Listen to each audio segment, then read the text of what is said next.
Good morning, every viewers.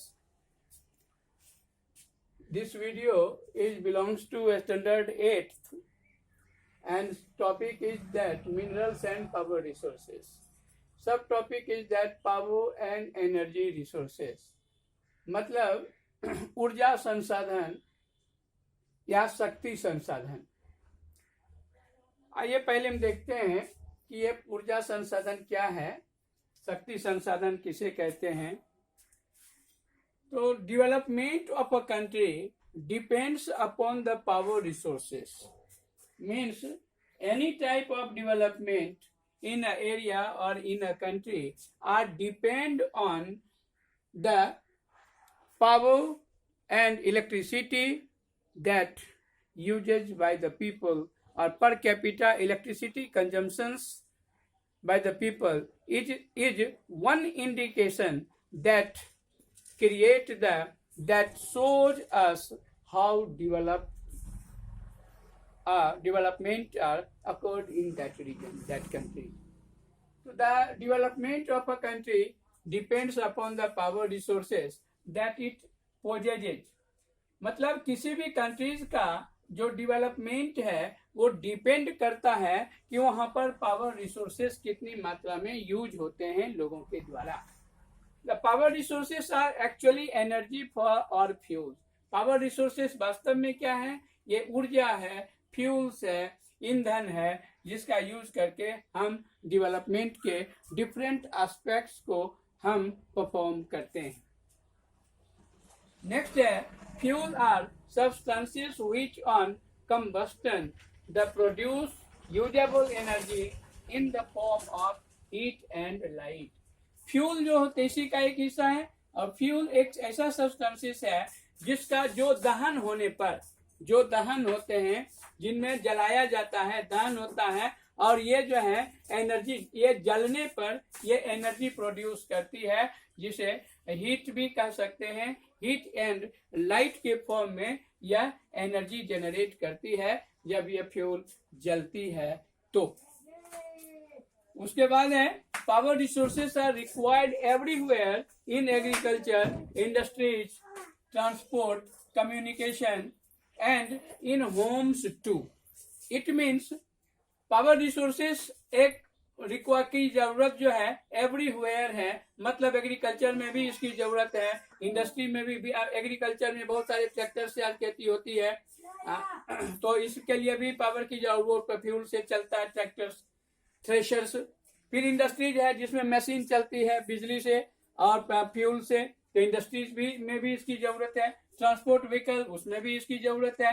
Communication के source है, मतलब बस, ट्रक, कार वगैरह से एक जगह से दूसरे जगह जाते हैं, उसमें भी इसकी जरूरत है। इवन होम्स टू, घर में भी आप बल्ब जलाते हैं, टीवी चलाते हैं, या फिर और भी बहुत सारे जैसे नेचुरल गैस चूल्हा जलाते हैं, तो वो भी इसी पर डिपेंड है। तो कुल मिलाकर के transport, communication, industry, agriculture and domestic uses, all of these are completely depend on these fuels and energy resources.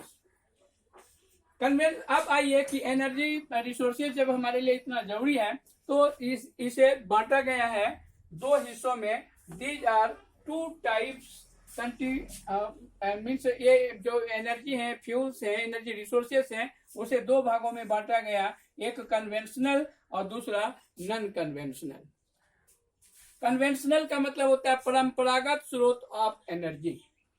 तो conventional source of energy means conventional source of energy are those which have been in common use for a long time. मतलब परंपरागत स्रोत जो energy के हैं वो उन स्रोतों को कहते हैं जिनको हम पिछले 20 साल, 25 साल, सैकड़ों सालों से यूज करते आ रहे हैं। तो लंबे समय से जिसका यूज हम अपने लाइफ में करते आ रहे हैं, तो उस सोर्सेस ऑफ एनर्जी को हम कन्वेंशनल सोर्सेस ऑफ एनर्जी कहते हैं। जैसे लकड़ी से चूल्हा जलाना, लकड़ी से आग पैदा करना, यह जो है हम सदियों से करते आ रहे हैं। कोयला जला करके एनर्जी जनरेट करना, आग लाना या लाइट लाना, पेट्रोलियम जला करके गाड़ी चलाना, एनर्जी प्रोड्यूस करना, और नेचुरल गैस जो कुकिंग गैस जो होता है, सीएनजी जो है, वो जो यूज हम करते हैं। तो ये सारी चीजें जो हैं हम सदियों से करते आ रहे हैं, लंबे अरसे से, लंबे समय से करते आ रहे हैं।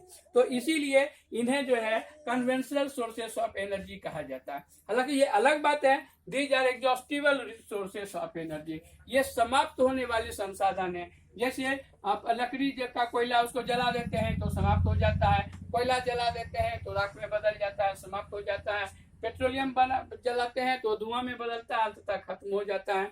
नेचुरल गैस भी धुआं प्रोड्यूस भले नहीं करता है, स्मोक प्रोड्यूस भले नहीं करता है, मगर ये भी समाप्त हो जाते हैं। तो all of these are the considered as the exhaustible resources, मतलब ये सभी एग्जॉस्टिबल हैं, समाप्त होने वाले हैं।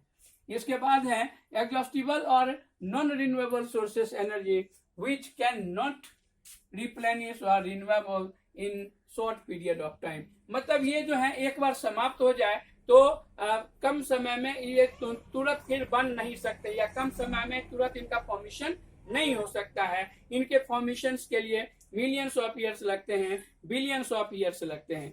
सच एज जैसे कि कोयला, पेट्रोलियम एंड नेचुरल गैस, ये सभी जो हैं एक बार जल गया, एक बार यूज हो गया तो दोबारा कोयला बनने में मिलियंस ऑफ ईयर्स लगते हैं, बिलियंस ऑफ ईयर्स लगते हैं, पेट्रोलियम बनने में भी, नेचुरल गैस बनने में भी, और इसे बनाना तुरंत संभव नहीं है, इसीलिए इसे एग्जॉस्टिबल रिसोर्सेस भी कहा जाता है। तो आज के लिए बस इतना ही, बाद बाकी नेक्स्ट वीडियोज में हम लोग समझने की कोशिश करेंगे। Thank you very much.